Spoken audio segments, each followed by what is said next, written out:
देश के राजनीतिक गलियारों से जब भी पूर्व प्रधानमंत्री सरदार मनमोहन सिंह का जिक्र छिड़ता है तो एक शांत, मृदुल और सरलता से सुसज्जित छवि उभर आती है। उनकी पहचान एक ऐसे राजनीतिज्ञ की रही है जिनमें बंजर में भी फूल खिला देने का मादा है। 1991-92 के उस दौर को कौन भूल सकता है जब आर्थिक तौर से हाशिए पर खड़े हिंदुस्तान को उन्होंने फिर मजबूती दिलाई और देश के आत्मसम्मान की रक्षा भी की थी। खैर, आज हम आपको सुनाने जा रहे हैं देश के पूर्व वित्त मंत्री और पूर्व प्रधानमंत्री सरदार मनमोहन सिंह का वो किस्सा जब वे इस कदर नाराज हो उठे थे कि पद से ही इस्तीफा देने जा रहे थे।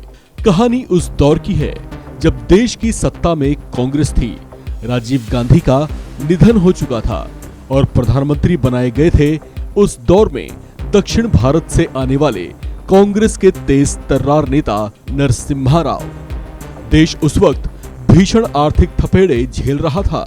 ऐसे में मनमोहन सिंह में प्रधानमंत्री नरसिम्हा राव को संकट मोचक नजर आया। राव को यकीन था कि देश का ये होनहार अर्थशास्त्री देश को इस संकट से उबार सकता है। लिहाजा राव ने उनसे खुद फोन पर बात की। उस वक्त तक मनमोहन सिंह का राजनीति से दूर दूर तक कोई वास्ता नहीं था। राव ने उन्हें वित्त मंत्री बनने का ऑफर दिया था। अचानक मिले इस ऑफर से वे कुछ समझ नहीं पाए और सोचने के लिए एक दिन का वक्त मांगा। यह ऑफर बहुत बड़ा था, लुभावना भी था, लेकिन आर्थिक मार झेल रहे भारत का अचानक वित्त मंत्री बनना बेहद रिस्की भी था, क्योंकि इस पद को स्वीकार करते ही उनके अर्थशास्त्री होने के कौशल की कड़ी परीक्षा होने वाली थी। सफलता के चांस इसमें ना के बराबर ही थे। ऐसे में अगर वे कामयाब नहीं होते तो उनके जीवन भर की साख पर दाग लग जाता। लेकिन इन सब के बावजूद उन्होंने इस पद के साथ साथ इसके साथ जुड़ी बड़ी चुनौतियों को भी स्वीकार किया।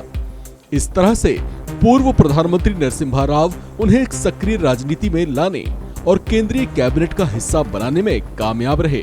बारी अब कुछ बड़े फैसले लेने की थी।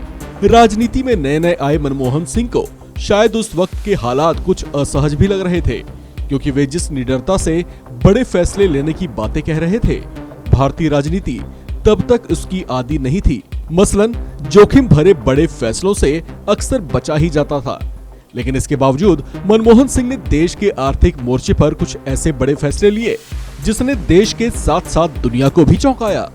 और फिर उसमें मिली सफलता ने खूब वाहवाही भी कराई।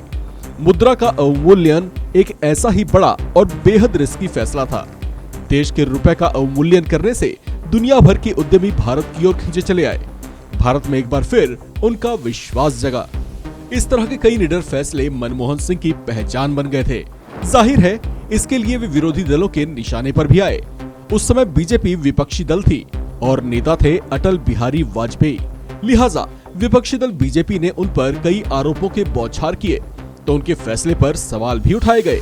राजनीति में नए नए आए मनमोहन सिंह को ऐसे तमाम आरोप और उठाए गए सवाल उनके सीने में जा चुभे। वे इस कदर नाराज हुए कि राव की कैबिनेट से इस्तीफा देने का मन बना लिया। राव ऐसा चाहते नहीं थे, लिहाजा उन्होंने मनमोहन सिंह को मनाने की जिम्मेदारी अटल बिहारी वाजपेयी को सौंपी। जबकि अटल बिहारी विपक्षी नेता हुआ करते थे, लेकिन अटल ऐसा करने को राजी हुए और मनमोहन को मनाने उनके पास पहुंचे। उन्होंने राजनीति में पहली बार उतरे मनमोहन सिंह को समझाया कि आलोचना करना विपक्ष का काम होता है। अटल की बात उनकी समझ में आई और ऐसी आई कि फिर अगले करीब 2.5 दशक तक उन्होंने अपनी आलोचनाओं पर ज्यादा ध्यान नहीं दिया। इस खबर में फिलहाल इतना ही। बाकी अपडेट्स के लिए बने रहिए वन इंडिया हिंदी के साथ।